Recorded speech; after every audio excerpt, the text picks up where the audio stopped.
plus best-of. Amel Kasdali est avec nous pour notre plus grand bonheur. J'ai toujours autant de plaisir de vous accueillir dans les studios d'Alger Chaîne 3. Amel, merci d'être parmi nous ce matin. Bonjour Amel, bonjour chers auditeurs, merci pour l'invitation. C'est un plaisir d'être avec vous, surtout avec cette belle matinée merveilleuse, ensoleillée. Alors, Zina El-Qorsana, La Pirate, c'est votre dernier roman paru aux éditions Imtidad. Vous ne changez pas. Hein, non, je suis fidèle. On ne sent pas une équipe qui gagne. Vous avez fait une silla avec votre dernier roman. Comment s'est passé le Salon international du livre d'Alger cette année? Très bien, parce que j'ai reçu beaucoup de monde et j'ai eu le plaisir de rencontrer mes fans, les enfants. Les enfants, parce qu'elle écrit pour les jeunes. Exactement, donc j'ai eu beaucoup d'enfants qui sont venus, ils ont acheté mes livres. Il y a certains qui sont venus exprès pour acheter mes livres, donc ça m'a fait très plaisir. Et c'était vraiment une belle interaction. C'est votre premier silla, non, Amel? Non, c'est mon deuxième silla. C'est votre deuxième silla en tant qu'auteur. Deuxième silla en tant qu'auteur, avec mon deuxième, avec... cinquième, on va dire. On va dire le cinquième, mais c'est donc votre deuxième silla. Avoir des invités, avoir des fans qui viennent que pour vous, pour acheter vos livres, pour vous rencontrer, pour avoir une dédicace, ça fait vraiment chaud au cœur. Ça fait très chaud au cœur parce que c'est magnifique, parce que pour moi je débute, moi je sens que je débute, donc c'est mes premières années d'écriture, et avoir déjà des fans, c'est extraordinaire. Alors vous dites je débute, moi je dis quand même que c'est une passion qui est en vous depuis très longtemps, depuis toute petite. Vous dites d'ailleurs avoir réalisé un rêve de petite fille.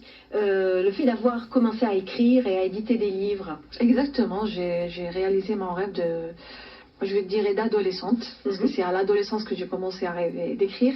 Et c'est magnifique, parce que je ne pensais pas arriver à ce point quand même. Je pense que pour moi en tout cas, c'était un exploit. C'était un exploit d'avoir fait ça en 2 années. Je suis très contente et très très émue de voir mes fans, de voir que mes livres s'achètent. Vous avez un lectorat. Finalement, il y a des jeunes qui viennent acheter vos livres pour les lire, et ça, c'est... Oui, je reçois même des messages sur les réseaux sociaux. De jeunes enfants qui me disent j'adore vos livres. Il y a même une petite fille qui m'a dit vous êtes mon auteur préféré, donc c'est magnifique. Que demander de plus? Que demander de plus? Vous avez bien raison. Essayez justement d'avoir un lectorat, le fidéliser au fil des ans, et ce n'est pas évident aussi de proposer chaque année des livres.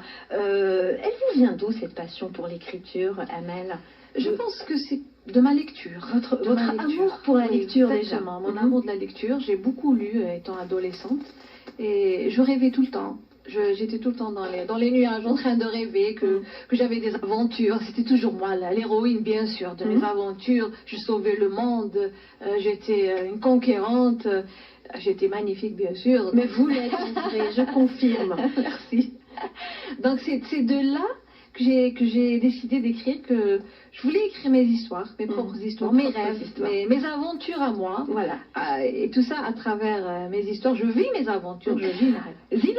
Zina El-Qorsana, voilà, Zina la pirate.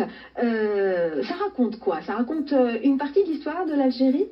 Oui, ça se passe à la Casbah, à Alger. Voilà. Donc la première partie, la dernière partie, parce que l'histoire a 4 parties. Donc la première et dernière partie se passe à la Casbah d'Alger.